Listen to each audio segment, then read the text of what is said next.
자, 1부에서 2부. 이번에는 부동산 받고, 이제 착공, 앞으로 착공 면적? 착공 뭐라 그래?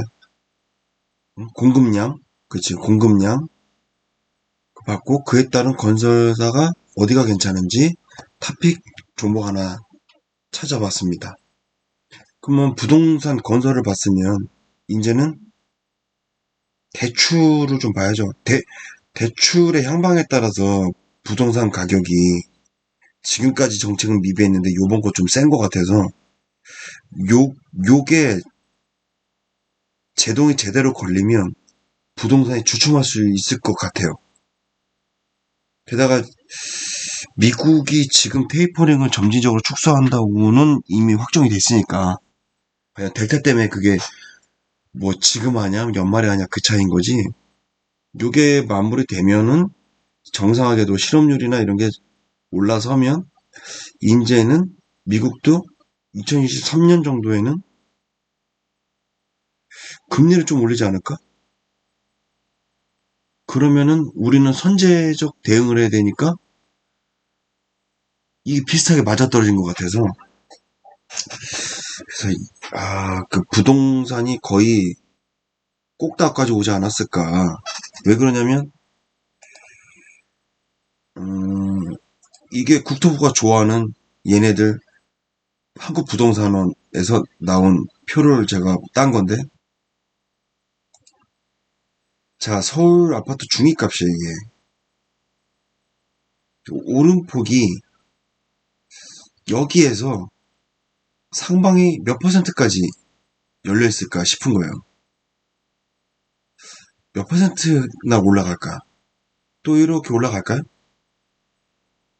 그래 보이지는 않을 것 같아서 올라가봐야 10포인트 아닐까? 요 정도 수준? 요렇게 되다가 하여튼 상승폭이 천장이 얼마 안 남은 것 같아서 느낌에 그냥 느낌적인 느낌이에요. 제가 뭘 하겠어요. 아마추어가. 그래도 아마추어라도 요렇게 데이터를 찾으려고 그래도 좀 찾아서 보고 느끼는 거랑 그냥 겐또 때린 거 뉴스 몇 개 보고 겐또 때린 거랑은 다르지 않겠어요? 겐또라고는 좀 뭐하다. 추측. 자, 지우고, 지우고, 지우고, 요 하나 남았고. 요거 보고 기사 하나 볼게요. 정부의 대출 규제 강화 영향 평가. 정책 우선순위는 혁신보다 부채 구조 조정. 지금은 충당금 적립 강화 동안 금융 불안정성 악화에 대비를 해야 된대요. 여기 오늘 발음이 안 되냐. 30, 40대가 대출 많이 했어요. 신용대출. 1억 원대 근접한대요 지금. 이 가계대출 연초 대비 증가율 비교. 자, 카카오가 가계대출을 엄청 많이 해줬네. 왜? 이자 싸게 받으니까. 얘네들은 지금 가도 마이너스 통장 잘 안 만들어줘요 지금. 요즘에 조금 만들어주는 것 같더만. 뭐 문자 막 오는 거 보니까. 근데 작년에 만들려고 했더니 안 만들어주더라고 막. 근데 카카오는 어떻다? 편하잖아요. 아니 5분 만에 500만원 1000만원은 그냥 되더만. 자, 그러나 이 국가에서 지금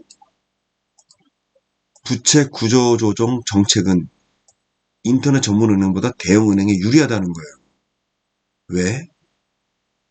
자, 5대 은행한테 대출 규제를 쪼아놨더니만 어떻게? 그 밑에 지방은행, 인터넷 전문은행, 비은행까지. 비은행이면 뭐 보험인가? 확대할 것으로 삼성화재 이런 데도 대출해 줍니다. 그동안 5대 은행이 대출을 줄이자 욜로 옮겨갔다 이거지. 낙수효과. 반사이익을 얻었다. 자, 전세자금 대출도 카카오로 많이 갔어요.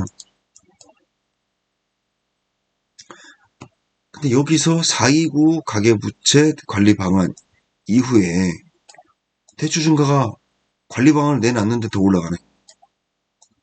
연봉의 1.2배. 지금 현재 여기 어디 있을 텐데 신용대출 한도를 은행에게 1배 이내로 줄이래요. 기존에 1.5배에서 2배를 받았는데 그 돈 가지고 뭐 했다가 30대 40대가 공모주 투자, 주식, 부동산, 나아가 부동산 투기 등 투기 자금. 뭐 비트코인 이걸 얘기하는 건가? 이거 같다 이거죠. 주식이 얼마 전에 어젠가 뭐 그젠가 뉴스 보니까 신용소 가지고 반대매매 겁나 나오더만 1,500억인가 날라갔다 그러던데. 이럴 때일수록 신용 쓰면 안 됩니다.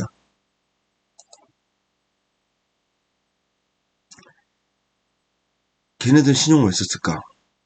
마이너스 통장 받는 게 이자가 더 싼데. 그 뭘까요? 마이너스도 받아가지고 그것도 물려가지고 신용 쓴 거겠죠. 안타까운 현실입니다. 자, 국내은행 가계대출. 가계대출이 이날 코로나 때 이때 장난 이거 언제 갚을 거야? 이거 언제 갚을 거야? 근데 최근에 또 늘어나. 와, 주택담보대출도 요때 늘어났어요. 자, 임대보증금을 포함한 가계부채. 이 가계부채 늘어난 게 임대보증금 올라간 임대보증금 갚으려고 내려고 계약 만료인데 사람들이 연장할게요 그러면 어때?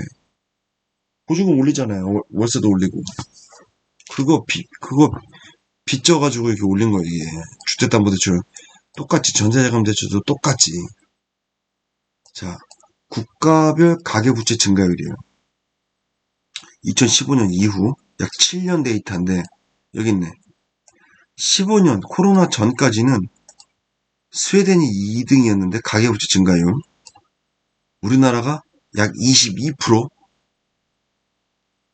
22% 증가율이 더 높아요. 근데 코로나 이후로 세계 증가율 2위인 스웨덴보다 50%가 더 높아요. 급등을 해버렸어. 가계부채가. 자, 주택가격 상승률. 주택가격도 20년 코로나 이후에 전세계 2등인 코로나 상승률 28%보다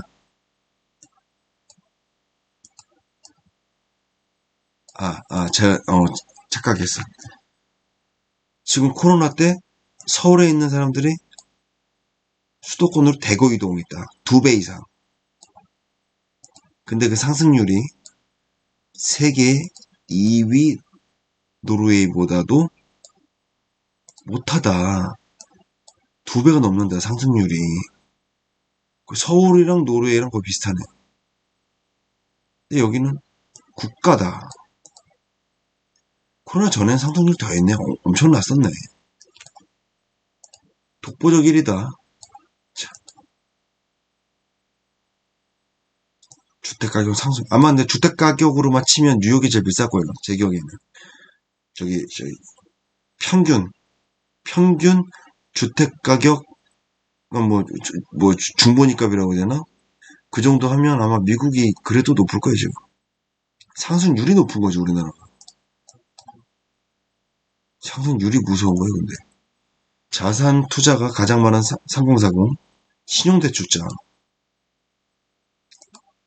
이게 문제가 지금 1인당 평균 종합소득이 3040 세대가 3,100만 원밖에 불가돼요. 근데 대출을 1억 원이나 받아먹었어. 자기 연봉의 3배를 받아먹은 거야. 어디 갚으려고. 정말 쪽박차면. 빨리 갚아야 돼요, 이거. 근데 대출 규제를 하면 할수록 이런 신용대출을 썼던 돈을 상환해야 될 거 아니야. 그래서 주식, 가상자산, 비트코인 이런 자산 시장에는 적지 않은 영향을 미칠 거다. 이게 언제 미칠 것이냐? 저는 요때서부터라고 봐요. 내년 7월. 왜냐? 올해 7월 달서부터는 이제 주택가격, 공시가격이겠지. 6억 원 초과 주택에 대해서는 DSR을 적용한다는 거예요. 40%.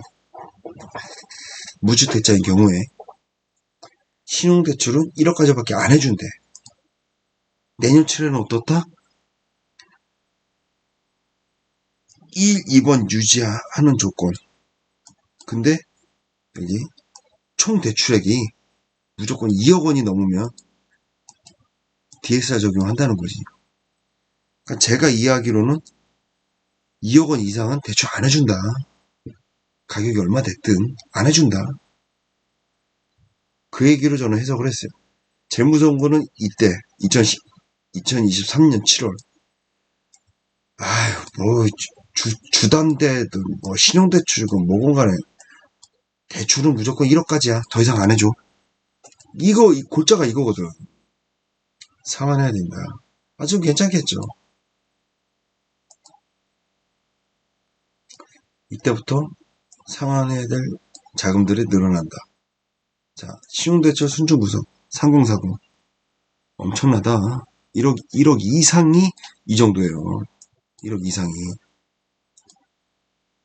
자, 주택가격과 가계대출 증가요. 주택가격이 이렇게 올라갔어요. 이때부터 다시 폭등을 하시겠다. 주택가격이 올라가면서 가계대출이 이렇게 올라간다. 근데 요 시점 정도로 봐야 될 것 같은데 이거는 4.19 효과로 잠깐 주춤한 것 같긴 해요. 이 이후로 이 약발을 받았을 수도 있고 아직은 약발 먹을 단계는 아니에요. 이때부터가 약발 먹을 단계지. 증가 추세 둔화, 월별 개인거래 대금 둔화, 신규 계좌수 둔화, 대형은행과 인터넷 전문은행. 대형은행은 부자니까 신규 인터넷 전문은행이 확 치고 올라왔다. 왜? 금리 이자 싸지, 빠르지, 서류 없지, 얼마나 좋아. 자, 그러나 전체 대출 증가를 낮추기 어려울 것으로 예상되는데 신용대출 축소 영향은 부정적 영향을 미치지.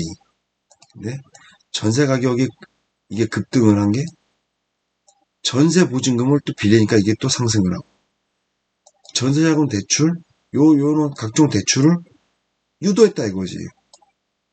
게다가 실제 임대차 3법에 수혜받는 임차인은 절반밖에 안 된대요. 절반밖에.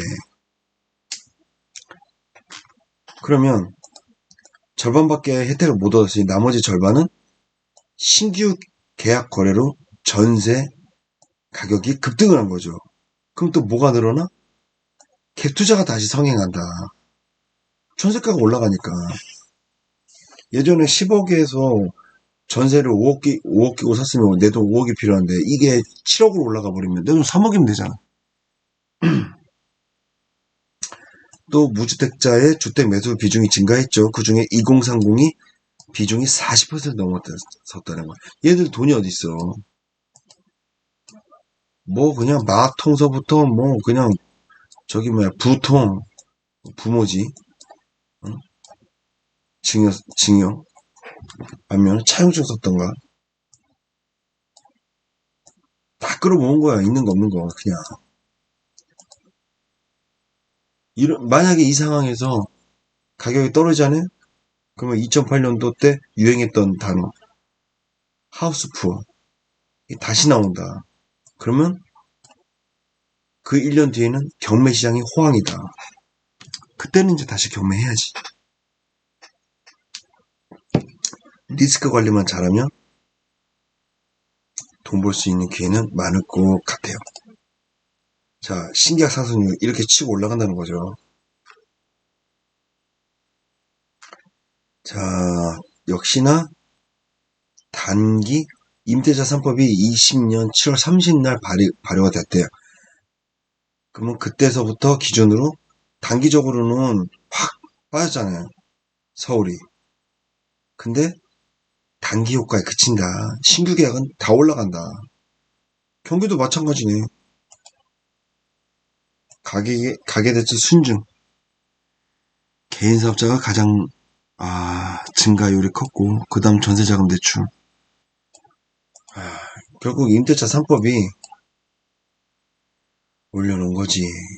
임대인이 바보라고 그거를 가격 낮춰가지고 더 싸게 내놓겠어요? 세금 올라가면, 코스트 올라가면 당연히 판매가가 올라가지. 와, 매수 무섭다. 자, 빈틈 출세의 주력 가격. 인터넷 전문은행 부정적인 영향. 은행 업종의 비중 확대를 해야 된다. 그래서 제가 우리은행을 산 것도 있는데 5대 은행이 대출을 줄이자 요게 늘어났다 이거지. 그리고 자, 신임 차기 금융위원장 취임 이후 추진해온 대안대출 요게 상당 수준 축소될 거다. 왜? 정부의 정책 방향은 대출을 옥죄 거니까. 여기서 대출이 내간이 터지면 얼마 전 기사 나온 거 보니까 우리나라가 AA 등급인데 싱가포르 다음이 아시아에서 넘버 2지. 신용등급이 일본 중국보다 높으니까. 근데 조건부다. 니네 왜 부채 비율에 공기업 뺐어? 공기업 지금 부채 비율이 우리나라 GDP 대비 30%예요. 30%. 이거 내간 터지면 정부가 갚아줘야 돼. 정부 그 돈 어디서 나? 우리 세수. 그럼 또 세수가 빵꾸나. 그러면 답답하다. 그래서 은행이 괜찮다. 자, 이건 아까 봤고 이게 되게 웃겨요.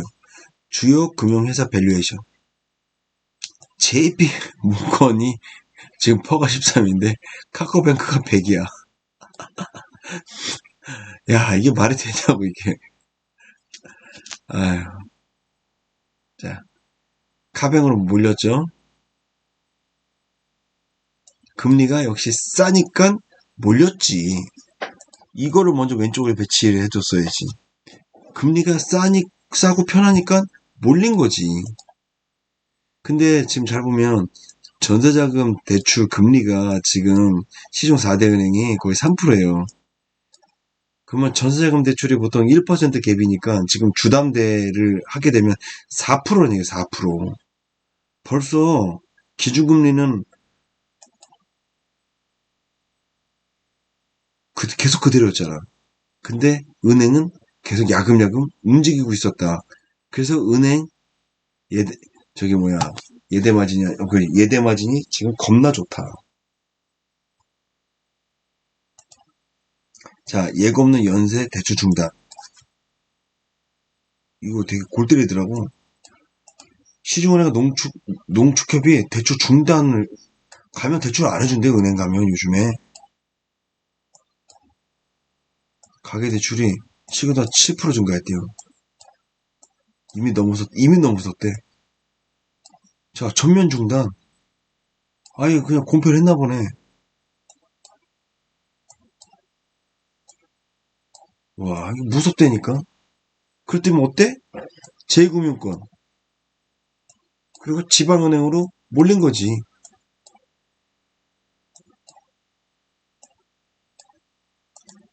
1분 가계부채는 올해 1분기 가계부채가 1765조 원이래. 우리나라 1년 예산이 한 500조가 되는 것 같은데 큰일 났다. 벌써 셋이네.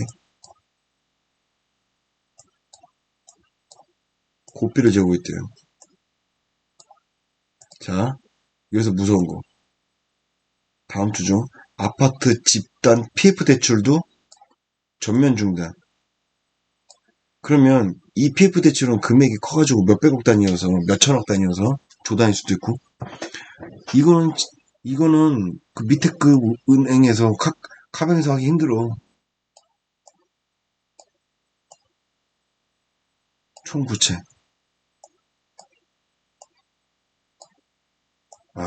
이렇다는 거예요. 이자 바로 아픈데 이건 좀 너무한 것 같아. 이런 사람 피해보면 안 되지.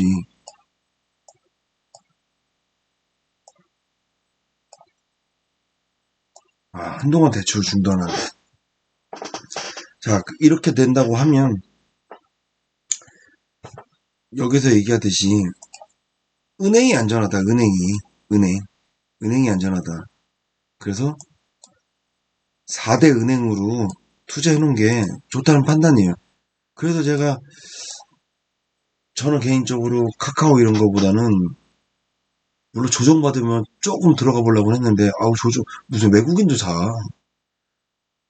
이 JP 모금보다 비싼 거 알 텐데 그 전문가들이 신기해. 여하튼 대출의 정부 방향성이 이렇다고 하니 한 2023년 4년 지금은 일단 은행이 수혜를 볼 것 같아서 4대 은행 하나 사두면 괜찮을 것 같다는 생각에 저 같은 경우에는 그래서 다른 은행 계좌에는 이것 말고도 또 있지만 우리은행을 그래서 샀다. 자회사로 증권사가 없어서 또 혹시 모르게 증권에서 개인 예탁금 또 빠져나가면 어떡해. 그런 이유에서 산 겁니다. 그래서 오늘 은행, 건설, 부동산, 방향이랄 수도 있고, 건설, 수주, 분양, 수주, 추이 이런 거를 종합적으로 세 가지 섹터를 분석해 봤습니다. 오늘 이상 끝 내겠습니다. 안녕.